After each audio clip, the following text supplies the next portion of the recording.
decía nuestro hermano Alberto, es un gozo, es un privilegio poder estar aquí en este edificio y allá en tu casa, adorando juntos a nuestro Señor y Salvador, dándole a Él el honor, la gloria, el poder, la alabanza que solamente Él merece.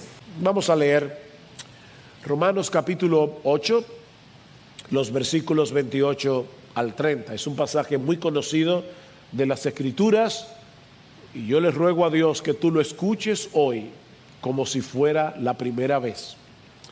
Y sabemos que para los que aman a Dios, todas las cosas cooperan para bien, esto es, para los que son llamados conforme a su propósito. Porque a los que de antemano conoció, también los predestinó a ser hechos conformes a la imagen de su Hijo, para que Él sea el primogénito entre muchos hermanos. Y a los que predestinó, a estos también llamó. Y a los que llamó, a estos también justificó. Y a los que justificó, a estos también glorificó. Si pedimos a un grupo de creyentes que escriban una lista de sus pasajes favoritos, yo estoy seguro que Romanos 8:28 estaría en la mayoría de esas listas. Este es probablemente uno de los textos que citamos más a menudo cuando tenemos que traer consuelo a un creyente en medio del dolor y de la aflicción. Como dice John MacArthur, para los cristianos este versículo contiene la promesa más gloriosa en las Escrituras. Su magnitud es abrumadora, ya que abarca absolutamente todas las cosas pertinentes a la vida de un hijo de Dios. Ahora bien, Romanos 8:28 no cayó del cielo en una hoja de papel, no fue una tarjeta que el Señor nos envió con una promesa para aquellos que están afligidos. No, este texto posee un contexto del que depende su interpretación. Es imposible que podamos entender qué es lo que se promete en Romanos 8:28, ni a quiénes se promete, a menos que veamos el texto en su contexto. Es por eso que en la mañana de hoy estaremos considerando el pasaje hasta el versículo 30. Y ha sido mi oración al Señor en esta semana que Él venga por medio de su Espíritu y nos ayude a escalar esta montaña para que podamos respirar aire fresco en medio de esta pandemia. Y para aquellos que viven aquí en la ciudad capital, para que podamos subir por encima de Duquesa y podamos de verdad respirar aire puro en la mañana de hoy. Hay al menos 3 enseñanzas que nosotros podemos derivar de este pasaje. La primera es que los cristianos tenemos la certeza de que el Dios soberano gobierna todas las cosas para nuestro bien. Vean una vez más el versículo 28. Y sabemos. Pablo no nos dice aquí que los cristianos nos amparamos en la probabilidad de que tal vez todas las cosas obren para nuestro bien, o que nos ilusiona pensar que eso pudiera ser así, o que tenemos el presentimiento de que tal vez será de esa manera. No, mis hermanos. Lo que él dice es que eso es algo que todos los creyentes sabemos. Aunque lamentablemente tengamos la tendencia a olvidarlo de vez en cuando, o tal vez más a menudo de lo que debiéramos. ¿Y cómo lo sabemos? ¿Qué es lo que sabemos? Que Dios usa todas las cosas que ocurren en su creación, en toda su creación, para que obren para nuestro bien. Por supuesto, eso presupone que nuestro Dios gobierna todas las cosas, porque de lo contrario Él no pudiera prometernos algo así. El que no gobierna todo, a final de cuentas no puede estar seguro de nada.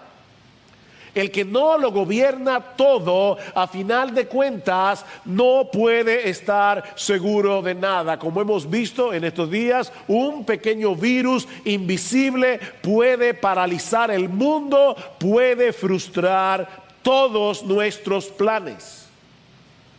Ahora, eso no quiere decir, lo que Pablo está diciendo aquí no es que todas las cosas que ocurren en el mundo sean buenas en sí mismas. No, Pablo no está diciendo eso. Porque en este mundo caído ocurren muchas cosas que no son buenas. El pecado nunca es bueno, ya sea nuestro pecado o el pecado de otros. Las artimañas del diablo nunca son buenas.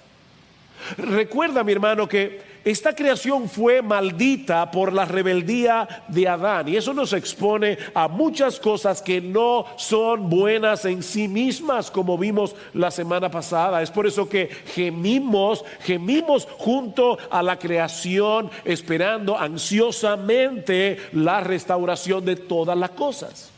Pero, y este es un bendito, glorioso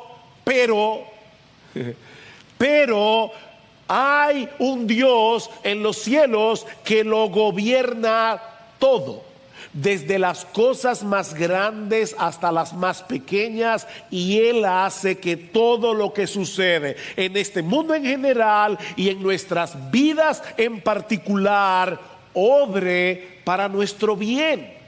Un químico farmacéutico puede tomar sustancias que son venenosas en sí mismas y mezclarlas con tal maestría y en su justa proporción que produzca una medicina potente para curar y no para hacer daño. Bueno, ¿cuánto más nuestro Dios? ¿Cuánto más nuestro Dios? Él posee toda la sabiduría, todo el poder que se requiere para tomar eventos y circunstancias que pudieran ser para nuestro mal y tornarlas para nuestro bien. Eso incluye las aflicciones de todo tipo. Vimos la semana pasada, Romanos 8:17, dice que los que padecen con Cristo serán glorificados con Él, y que las aflicciones del tiempo presente no son comparables con la gloria venidera que en nosotros ha de manifestarse. Eso incluye todo aquello que nos hace gemir, como vimos en el versículo 23. Eso incluye nuestros fracasos, eso incluye nuestras frustraciones. Miren, mis hermanos, eso incluye aún nuestro pecado y el pecado de los demás. Debo aclarar que el pecado sigue siendo malo. El pecado es algo que el creyente debe evitar a toda costa. Yo no estoy promoviendo aquí que tomemos a la ligera el pecado. Pero, mis hermanos, si el pecado estuviera fuera del control soberano de Dios, es imposible que se cumpla la promesa de Romanos 8:28. Miren, si Dios solo gobernara y controlara las cosas que se hacen bien en este mundo, entonces debemos llegar a la conclusión de que Él prácticamente no controla nada, porque en este mundo hay muchas cosas que se hacen mal, muy mal. Ayer hablaba con un grupo de hermanos en otro país y hablaban de cómo la corrupción seguía rampante. Es increíble que en un tiempo de pandemia las autoridades todavía estén pensando en ellas mismas. El pecado sigue siendo pecado y Dios no es autor de pecado, pero el pecado no está fuera de su control soberano. Mis hermanos, todas las cosas en Romanos 8:28 significa exactamente eso: todas las cosas. Todas las cosas. No hay absolutamente nada que esta promesa no abarque. Pensemos por un momento en la historia de José en Egipto. Sus hermanos lo vendieron por envidia. Eso fue pecaminoso. La esposa de Potifar se enamoró de él, más pecaminoso. Luego lo acusó falsamente de haberla intentado violar, mucho más pecaminoso. Y José termina en la cárcel por varios años. Pero ¿qué les dice José a sus hermanos al final de la historia? Génesis capítulo 50, versículo 20. Vosotros pensasteis mal contra mí, mas Dios lo encaminó a bien. ¿Ven ustedes aquí Romanos 8, 28 en operación? Ustedes pensaron mal contra mí. El pecado de los hermanos de José fue pecaminoso. Los hermanos de José fueron responsables de su maldad. Pero sin saberlo, ellos estaban cumpliendo el perfecto plan de Dios. Si esto es un misterio, no trate de desentrañarlo, pero es lo que la Biblia nos revela. El ejemplo más extraordinario de esto es el de nuestro Señor Jesucristo. La condena y ejecución de nuestro Señor es el pecado más horrendo que alguna vez se haya cometido en toda la historia humana. Pero ahora escuchen la perspectiva que los creyentes del primer siglo tenían de este evento. Hechos capítulo 4, versículo 27. Ellos están orando al Señor y dicen: porque verdaderamente se unieron en esta ciudad contra tu santo Hijo Jesús, a quien ungiste Herodes y Poncio Pilato con los gentiles y el pueblo de Israel. Todos ellos fueron culpables de su pecado. Pero ahora escuchen, todos ellos se unieron para hacer cuanto tu mano y tu consejo habían antes determinado que sucediera. Miren, mis hermanos, nosotros debemos aprender a aplicar en nuestras vidas la lógica de la fe. ¿Cómo debe pensar un creyente? Pues un creyente debe pensar de esta manera: si Dios es soberano y todopoderoso y lleno de sabiduría, y nos ama con un amor eterno e inmutable al punto de haber entregado a su propio Hijo para salvarnos, debemos creer que todo lo que Él decreta para nuestras vidas es para nuestro bien, aunque no podamos entenderlo de este lado de la eternidad. Romanos 8:32, que vamos a estudiar, si el Señor lo permite, la semana que viene. El que no eximió ni a su propio Hijo, sino que lo entregó por todos nosotros, ¿cómo no nos concederá también con Él todas las cosas? Él entregó a su Hijo. ¿Cómo no nos entregará con Él todas las cosas? Dice John Newton, el autor del famoso himno Sublime Gracia: todo lo que Dios envía es necesario. Nada de lo que Él retiene es necesario. Por si acaso en este momento sonó el celular y tu hijo te pidió agua en casa, déjame repetirte eso otra vez. Todo lo que Dios envía a nuestras vidas es necesario. Nada de lo que Él retiene es necesario. Ahora, es importante señalar que esta promesa, esta fantástica promesa, no es para todo el mundo. Esta promesa no es para todo el mundo. Vean el texto una vez más. Y sabemos que para los que aman a Dios, todas las cosas cooperan para bien. Esta es la única vez que Pablo usa esta expresión en su carta a los romanos para referirse a los creyentes. En Romanos, Pablo habla abundantemente acerca del amor de Dios por nosotros. Pero esta es la primera y única vez que Pablo define a un creyente como aquel que ama a Dios. Los verdaderos creyentes se distinguen porque aman a Dios. Lo aman por quien Él es y lo aman por lo que Él ha hecho, hace y hará a nuestro favor. Mis hermanos, ¿cómo no vamos a amar a un Dios como nuestro Dios? En la regeneración, el Espíritu Santo abrió nuestros ojos. ¿Para qué? Para que nosotros veamos la verdadera belleza, la gloria, el verdadero valor del carácter y los atributos de Dios. Él es un Dios lleno de gloria, de bondad, de poder, de paciencia. Él es digno de ser amado con todo nuestro corazón, con toda nuestra alma, con toda nuestra mente y con todas nuestras fuerzas. Así que los creyentes, aquellos en quienes ha obrado el Espíritu Santo, aman a Dios. Lo aman no primariamente por lo que Él nos da, sino por lo que Él es. Ahora bien, los creyentes también aman a Dios por lo que Él ha hecho por nosotros en Cristo. Tú y yo ahora sabemos, lo sabemos, si somos creyentes, que estábamos condenados al infierno por causa de nuestros pecados. Pero Él nos escogió desde antes de la fundación del mundo, cuando estábamos en nuestra miseria, y decidió rescatarnos al precio de la vida de su Hijo para hacernos sus hijos y sus herederos. ¿Tú quieres algo más grande que eso? Dice Martin Lloyd-Jones: qué viaje tan asombroso el del creyente, de nuestras cenizas al trono.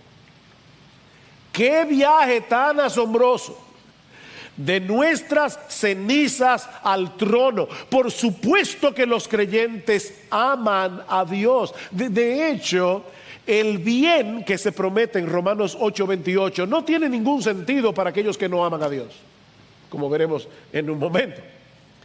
Ahora, Pablo nos dice también que esta promesa es para todos aquellos que conforme a su propósito fueron llamados. Lo ves en el versículo 28, y sabemos que para los que aman a Dios todas las cosas cooperan para bien. Esto es, noten, esto es para los que son llamados conforme a su propósito. Y hermanos, gracias a Dios que esto fue incluido aquí. Gracias a Dios. Porque todos los cristianos sabemos que no amamos a Dios como debiéramos amarlo.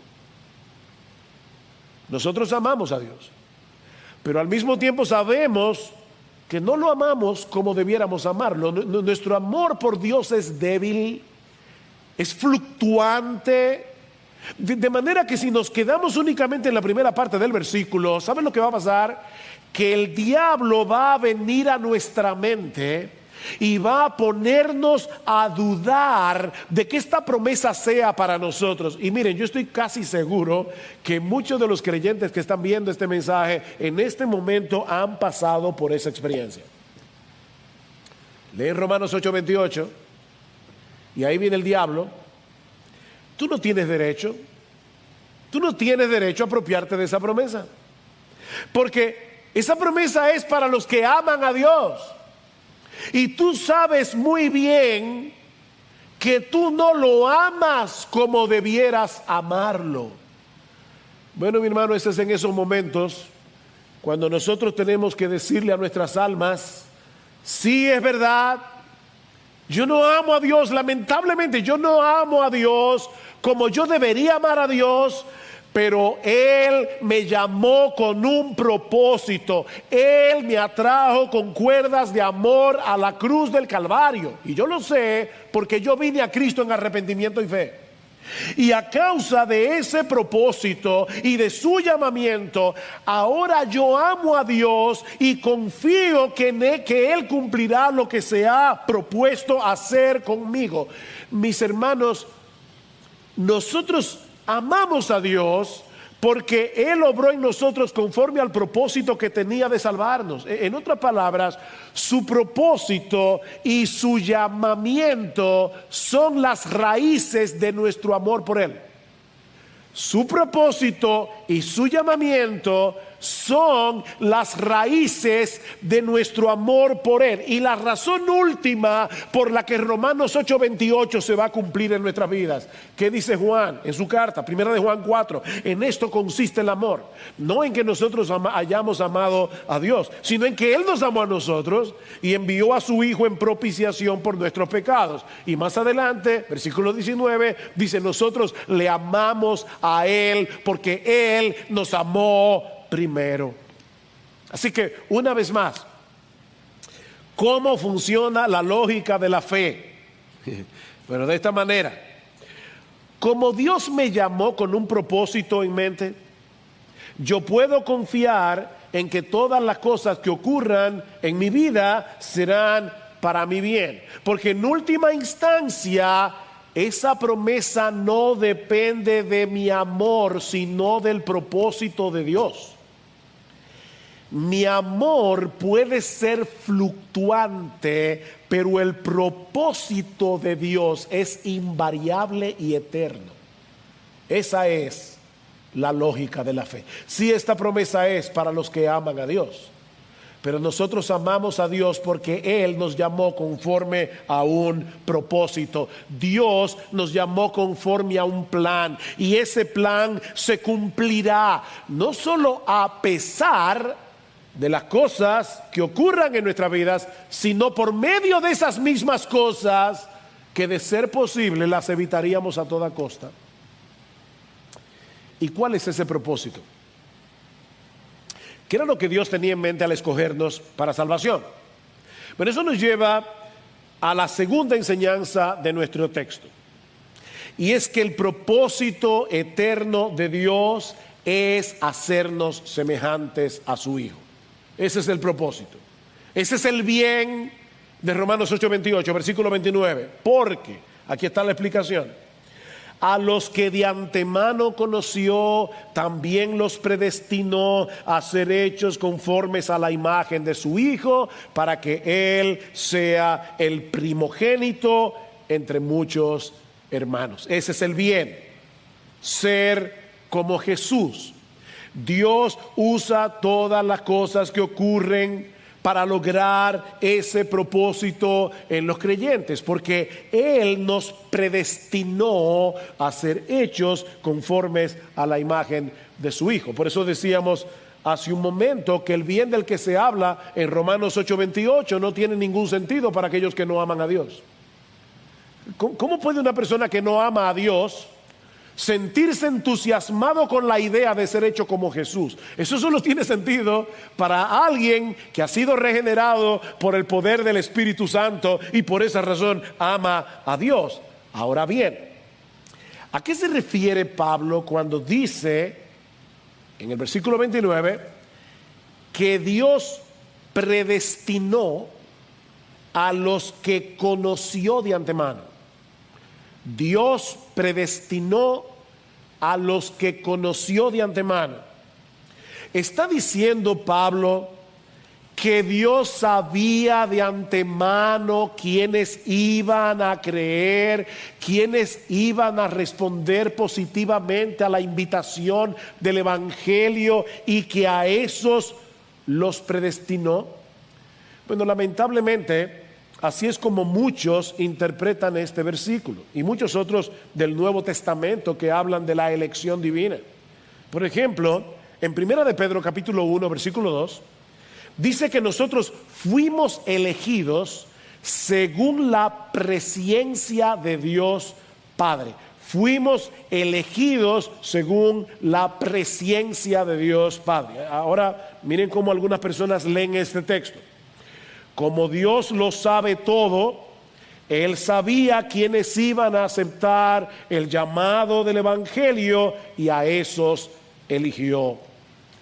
Pero si esto es así, debemos llegar a la conclusión de que en última instancia la salvación está en las manos del hombre y no en las manos de Dios. Así que no es Dios el que elige, sino el hombre. Pero mis hermanos, esta es una interpretación incorrecta de la frase conocer de antemano o la palabra presciencia. Y miren, yo sé que que muchas personas tienen un fuerte prejuicio contra esta doctrina bíblica y se están perdiendo de una gran bendición. Yo te ruego que tú escuches el resto de este sermón con un espíritu bereano. Examina las Escrituras.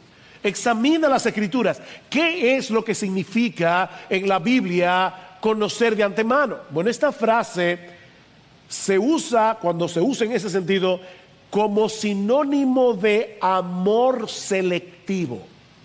Conocer de antemano es un amor selectivo. No es que Dios conoce lo que tú vas a hacer, es que te conoce a ti. Cuando tú dices, fulano me conoce, es que hay una relación entre nosotros. Por ejemplo, en Éxodo capítulo 33, versículo 17, Dios le dice a Moisés: también haré esto que has dicho, algo que Moisés le había pedido en oración, por cuanto has hallado gracia en mis ojos y te he conocido por tu nombre. Ahora, Dios conoce el nombre de todos los seres humanos que han vivido, viven y vivirán en toda la historia humana, porque Él es omnisciente. Pero cuando Dios le dice a Moisés: yo te he conocido por tu nombre, y lo conecta con tú has hallado gracia ante mis ojos, lo que está diciendo es que Dios tiene por Moisés un amor especial. Eso es lo que está diciendo: yo te conozco. Lo mismo vemos en Amós capítulo 3 versículo 2, cuando Dios le dice a su pueblo del antiguo pacto: a vosotros solamente he conocido de todas las familias de la tierra. Mis hermanos, Dios conoce a todas las familias del mundo, pero no en el mismo sentido en que Él conoce a los que son suyos. Escuchen cómo Jesucristo, el Señor Jesucristo, usa esta terminología en Juan capítulo 10, versículo 14. Y mis hermanos, este texto es extremadamente importante para interpretar Romanos 8:29. Yo soy el buen pastor y conozco mis ovejas, y las mías me conocen, así como el Padre me conoce y yo conozco al Padre. ¿Ven el punto? El Padre y el Hijo se conocen. ¿Qué significa eso? Que se conocen en el sentido de que se aman con un amor muy particular. Bueno, es en ese mismo sentido que el buen pastor conoce a sus ovejas. Cristo no conoce a todo el mundo como sí conoce a los que son suyos. ¿Recuerdan Mateo 7:23? Apartaos de mí, hacedores de maldad, yo nunca os conocí. Yo nunca os conocí. Un poco más adelante, en ese mismo pasaje de Juan capítulo 10, el Señor se dirige a los judíos incrédulos y les dice: vosotros no creéis porque no sois de mis ovejas. Vosotros no creéis porque no sois de mis ovejas. Mis ovejas oyen mi voz y yo las conozco y me siguen, y yo les doy vida eterna y no perecerán jamás, ni nadie las arrebatará de mi mano. Mi Padre que me las dio es mayor que todos y nadie las puede arrebatar de la mano de mi Padre. ¿Se dan cuenta, mis hermanos? No es que llegamos a ser ovejas porque creímos. No, lo que Jesús está diciendo aquí es que nosotros creímos porque somos sus ovejas. Ustedes no creen porque no sois de mis ovejas. Nosotros creímos porque el Padre nos escogió, mi Padre que me las dio. Nosotros creímos porque el Padre nos escogió para que llegáramos a ser de sus ovejas. Eso es lo que Cristo está diciendo aquí. Dios nos conoció en la eternidad. Mi hermano, Dios te conoce. Tú eres creyente, Dios te conoce. Por una razón desconocida para nosotros, Él decidió amarnos con un amor eterno e inalterable. Yo tendré misericordia del que yo tenga misericordia, yo me compadeceré del que yo me compadezca, va a decir Pablo en Romanos capítulo 9. Y eso es precisamente lo que Pedro nos dice en el texto que citamos hace un momento, primera de Pedro, capítulo 1, versículo 2. Escuchen: fuimos elegidos según la presciencia de Dios Padre en santificación del Espíritu para obedecer y ser rociados con la sangre de Jesucristo. Para obedecer. No fuimos elegidos porque íbamos a obedecer, porque Dios sabía de antemano que íbamos a creer. No, lo que Pedro está diciendo es que fuimos elegidos, que nosotros obedecimos porque Dios nos eligió para que obedeciéramos. Algunos dicen que esta doctrina hace a Dios injusto. Eso no es justo. Bueno, esa es la argumentación que Pablo va a tener que rebatir en Romanos 9. Así que si tú piensas eso, estás en contra del apóstol Pablo, que dice en Romanos 9, ¿tú crees que Dios es injusto porque Él eligió? No, aquí no hay injusticia, porque ningún pecador merece ser salvado. De hecho, todo pecador merece seguir siendo condenado. De manera que si Dios hubiera decidido no salvar a nadie, ¿sabes qué? Como quiera seguiría siendo un Dios justo, porque eso es lo justo. Sin embargo, Él en su misericordia y en su compasión, de su propia voluntad, Él decidió salvar a millones. A final de cuentas, los pecadores no se van a condenar porque no fueron elegidos.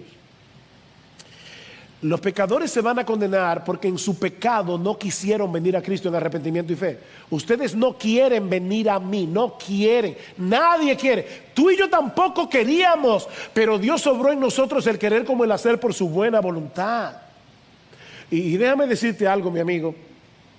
Si tú estás escuchando este mensaje y tú no eres creyente, nadie necesita saber que fue elegido para responder a la invitación del Evangelio. Lo único que tú necesitas saber es que tú eres pecador, que hay salvación en Cristo y que si vienes a Él en arrepentimiento y fe serás salvo. Eso es lo único que tú necesitas saber.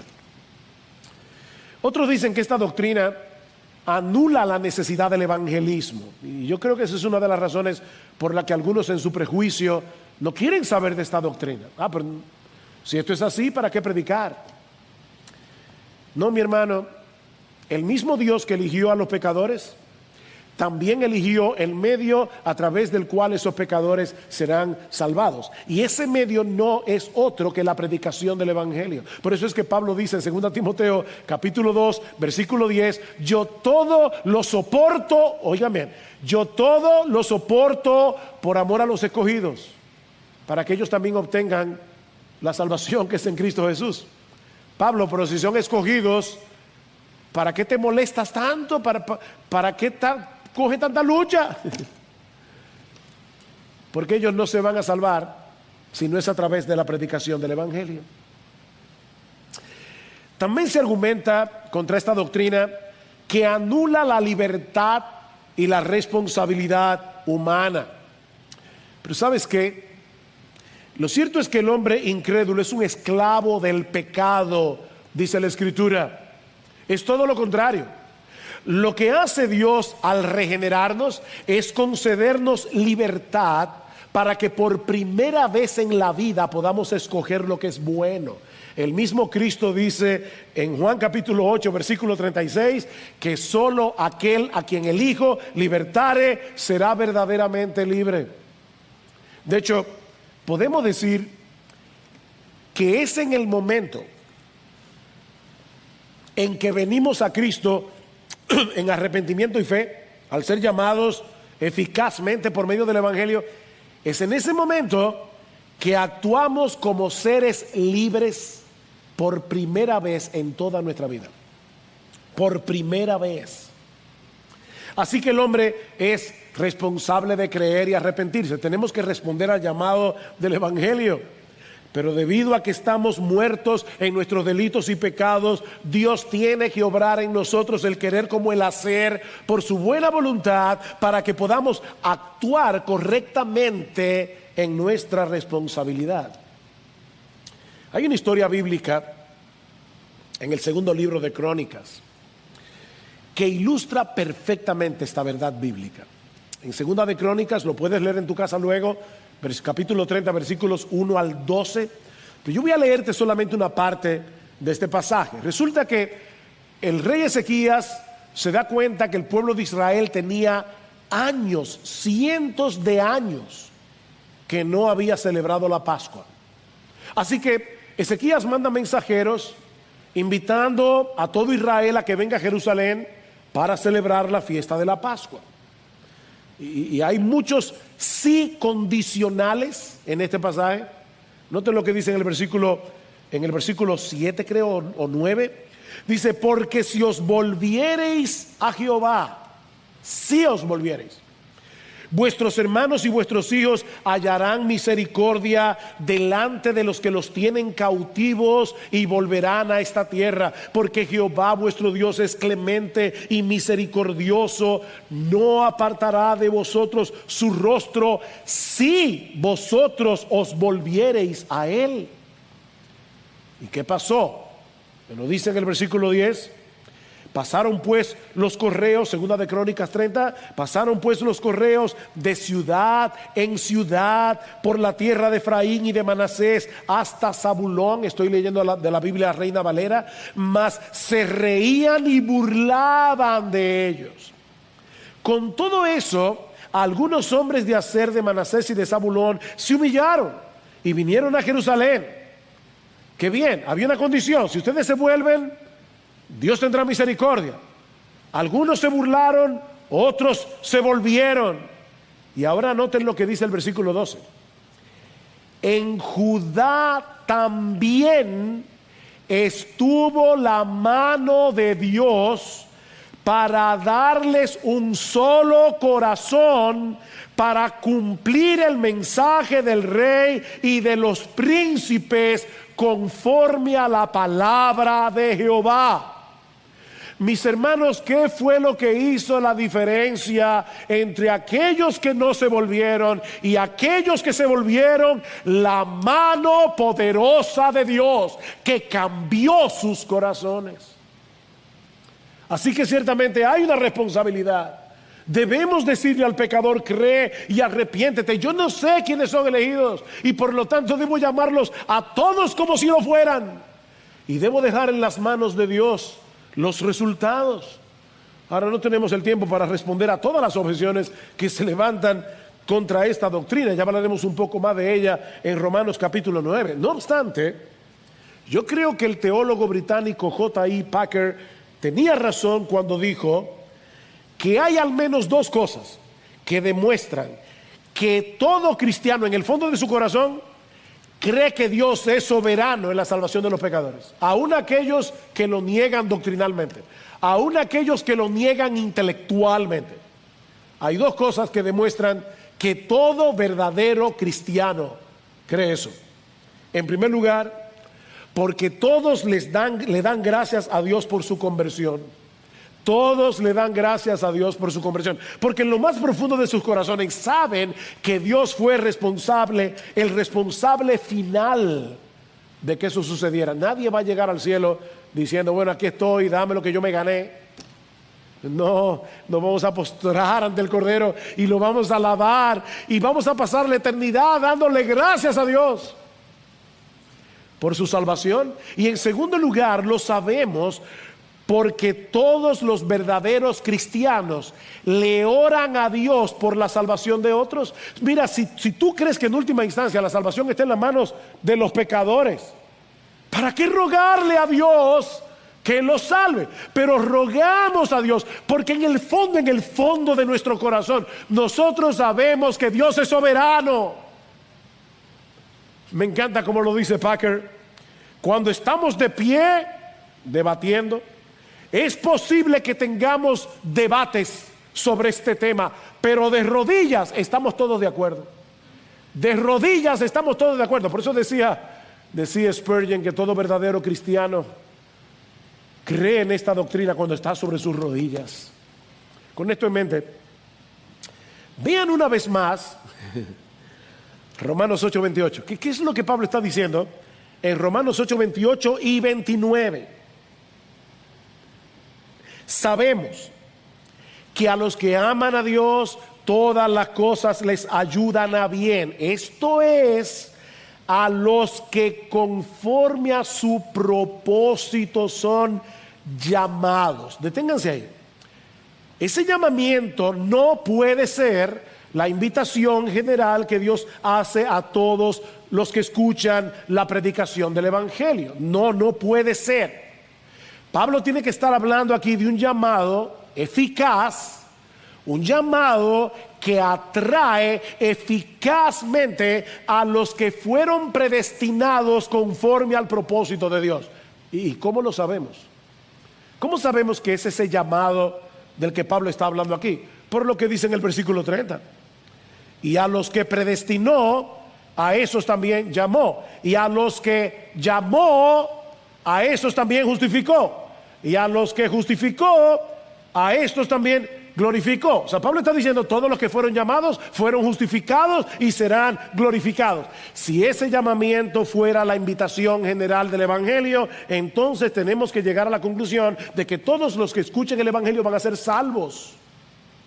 Y nosotros sabemos que ese no es el caso. De manera que lo que Pablo está diciendo en Romanos 8:28 es que todos los que son llamados por Dios eficazmente conforme a su propósito, a esos todas las cosas cooperan para bien. ¿Cuál bien? Versículo 29, porque a los que de antemano conoció, es decir, esos que fueron amados por el Padre desde antes de la fundación del mundo, según el puro afecto de su voluntad, como dice en Efesios 1:4 y 5, también los predestinó, pro-orizo, de ahí viene la palabra horizonte, trazar una línea de antemano, trazar un destino previamente. Dios los predestinó a ser hechos conformes a la imagen de su Hijo, para que Él sea el primogénito entre muchos hermanos. ¿Saben cuál es el propósito? Es como si Dios tuviera un molde, y ese molde tiene la forma perfecta del carácter de Jesús.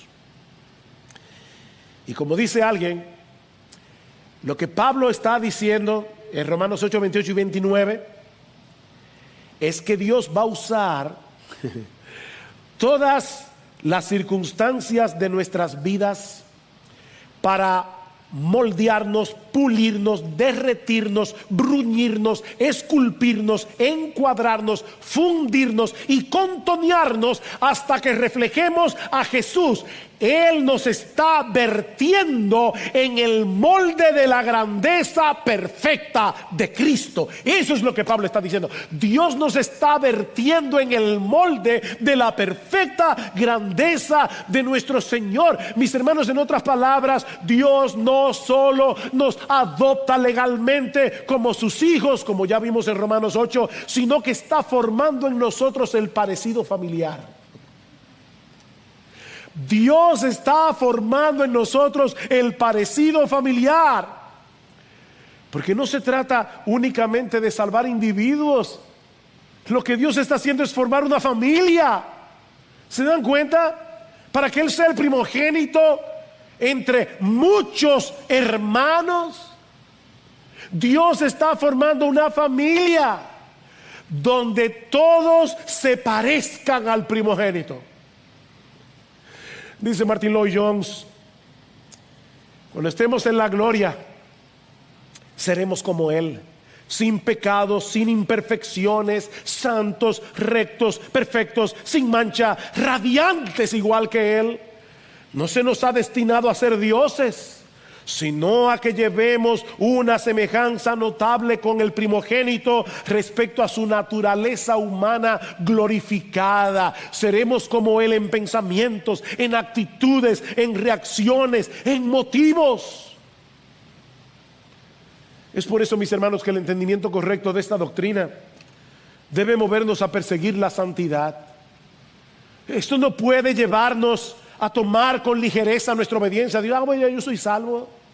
Mira, si tú piensas así, tú no eres cristiano y vas camino al infierno, porque Dios nos predestinó a ser hechos conformes a la imagen de su Hijo. Ningún verdadero cristiano puede tomar con ligereza el pecado. Hay una lucha en nuestro corazón. Mira, mi hermano, si creemos que el propósito eterno de Dios al salvarnos era hacernos como Jesús, ¿cómo vamos a tener en poco la lucha contra ese pecado que nos hace tan diferentes a Él?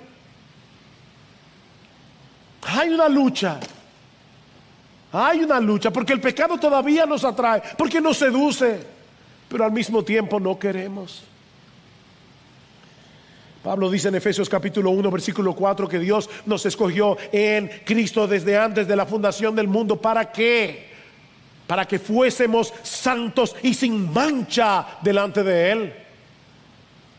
Y aunque eso será una realidad en su máxima expresión cuando estemos en su presencia, mis hermanos, eso es algo que ya Dios está haciendo aquí y ahora. ¿Qué dice Pablo en 2 Corintios capítulo 3 versículo 18? Que contemplando nosotros todos como en un espejo la gloria del Señor, somos transformados de gloria en gloria en la misma imagen como por el Espíritu del Señor. Dios nos está formando ahora. Y como Dios es Dios, nada ni nadie puede impedir que Él haga lo que se ha propuesto. Y eso nos lleva a nuestro tercer y último encabezado, que veremos mucho más brevemente. Y es el hecho de que ese propósito se cumplirá sin lugar a dudas para la gloria de Dios en su Hijo. Para la gloria de Dios en su Hijo. Versículo 30. Y a los que predestinó, a esos también llamó. Y a los que llamó, a esos también justificó. Y a los que justificó, a esos también glorificó. Este versículo ha sido conocido como la cadena de oro de la salvación. Una cadena cuyo primer y último eslabón se pierden en la eternidad pasada y en la eternidad futura. Una cadena de la cual solo Dios es responsable. Hay varios verbos aquí y Dios es el sujeto de todos. Por eso alguien decía que nuestras huellas digitales no aparecen en ninguno de los eslabones de esa cadena. Nuestras huellas digitales no están ahí. Ahí están únicamente las huellas digitales de Dios. Dios se encargará de llevar a cabo todo lo que Él ha propuesto hacer con ese grupo de personas a los que de antemano conoció y escogió. Por eso el texto en el original es muy enfático cuando dice: y a los que predestinó, a esos y solo a esos. Esa es la idea de la palabra. A esos y solo a esos también llamó. Y a los que llamó, a esos y solo a esos también justificó, los declaró justos, sin culpa, en la presencia de Dios. Y a los que justificó, a esos y solo a esos también glorificó.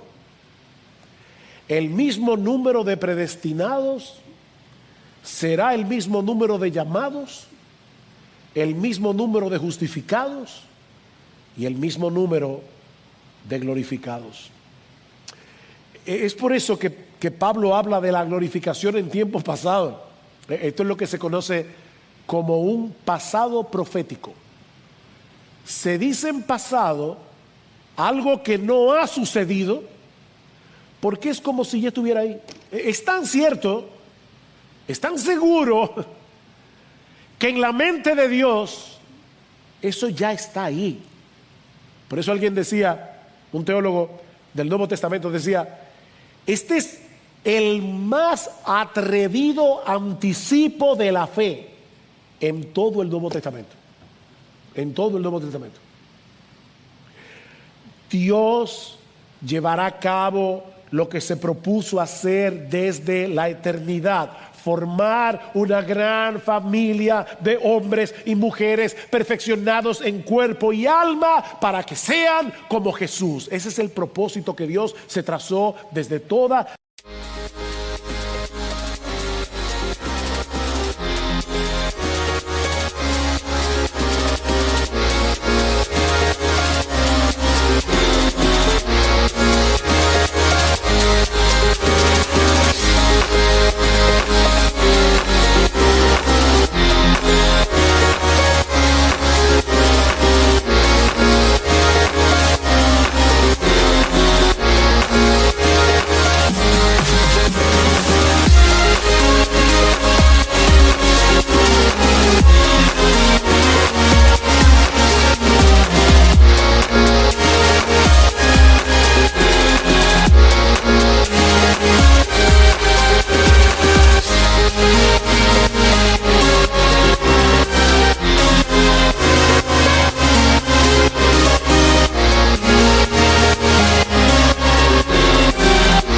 La eternidad. Eso es lo que significa ser glorificados, ser perfeccionados en cuerpo y alma para ser como Jesús. Y es por eso, mis hermanos, que podemos estar seguros de que todas las cosas van a cooperar para nuestro bien. ¿Ven por qué yo les decía al principio que si no vemos este texto en su contexto y lo vemos como una especie de tarjeta que cayó del cielo, como una promesa para los abatidos, no vamos a poder entender de qué se trata esta promesa ni a quiénes se le promete? Hay un contexto aquí. Podemos estar seguros de que todas las cosas van a cooperar para nuestro bien, porque el Dios soberano nos escogió con un propósito, y ese propósito se cumplirá sin lugar a dudas. Por el puro afecto de su voluntad, Él tomó la decisión de amarnos y de hacernos como su hijo. Porque esa es la bendición más grande que Dios te puede dar. La bendición más grande que Dios te puede dar es hacerte como Jesús. En un punto de nuestra historia, Dios nos llamó eficazmente a través de la predicación del Evangelio, y cuando respondimos en fe nos justificó, nos declaró sin culpa en su tribunal, y cuando Cristo regrese en gloria nos glorificará. Oh, mis hermanos, sin esa bendita doctrina de la soberanía de Dios en nuestra salvación, sin esa bendita doctrina de la predestinación y de la elección, no pudiéramos tener certeza de que eso será así. Como dice Romanos 8:28, si la salvación en última instancia depende del hombre y no de Dios, bueno, así como decidimos en un principio abrazarla, pudiéramos tal vez en algún momento decidir soltarla. Oh, pero gloria a Dios que eso no es así, porque eso no depende de ti ni de mí. Eso depende de aquel que nos llamó conforme a su propósito. De ahí lo que Pablo sigue diciendo en el versículo 31. Entonces, ¿qué diremos a esto? Si Dios está por nosotros, ¿quién estará contra nosotros? Nadie. Nadie. ¿Se dan cuenta, mis hermanos? ¿Por qué decíamos al inicio de este mensaje que esta es la promesa más gloriosa de la Biblia? Esta es la promesa más gloriosa de la Biblia. Dios se encargará de seguir moldeándonos a la imagen de su Hijo, aún a través de aquellas cosas que ahora nos parecen trágicas y dolorosas, o que nos resultan completamente incomprensibles de este lado de la eternidad. Dios está haciendo algo. Mi hermano, Dios te conoce. Dios te conoce. Oh, Cristo derramó su sangre en la cruz para que hoy sus ovejas puedan ampararse en Romanos 8:28. Oh, quiere el Señor traer su palabra con poder a nuestros corazones por medio de su Espíritu, de tal manera que en medio de todo lo que estamos viviendo en estos días, cuando el mundo parece un caos, a nuestro alrededor la paz de Dios que sobrepasa todo entendimiento guarde nuestros corazones y nuestros pensamientos en Cristo Jesús. Todas las cosas cooperan para bien. Créele a Dios, mi hermano, porque Él no miente. Créele a Dios porque Él es fiel. Créele a Dios porque Él nos ama. Y nosotros vemos su amor, no en las circunstancias, sino en la cruz. Y mi amigo, si aún tú no has venido a Cristo en arrepentimiento y fe, por favor recuerda que tú no necesitas conocer los decretos del cielo. Tú no necesitas conocer los decretos del cielo, saber si fuiste elegido o no para que Dios te salve. Tú no necesitas eso. Cristo nos promete en su palabra que ninguno que venga a Él será echado fuera. Ninguno que venga a Él será echado fuera. Nadie que venga clamando por misericordia será desechado. Venid a mí todos los que estáis trabajados y cargados, y yo os haré descansar. Yo soy el pan de vida. El que a mí viene nunca tendrá hambre, y el que en mí cree no tendrá sed jamás. Amigo, aférrate a esa promesa de nuestro precioso, bendito, glorioso, magnífico Salvador. Arrepiéntete de tu pecado y confía únicamente en Jesús y serás salvo. Entonces, y solo entonces, Romanos 8:28 será para ti.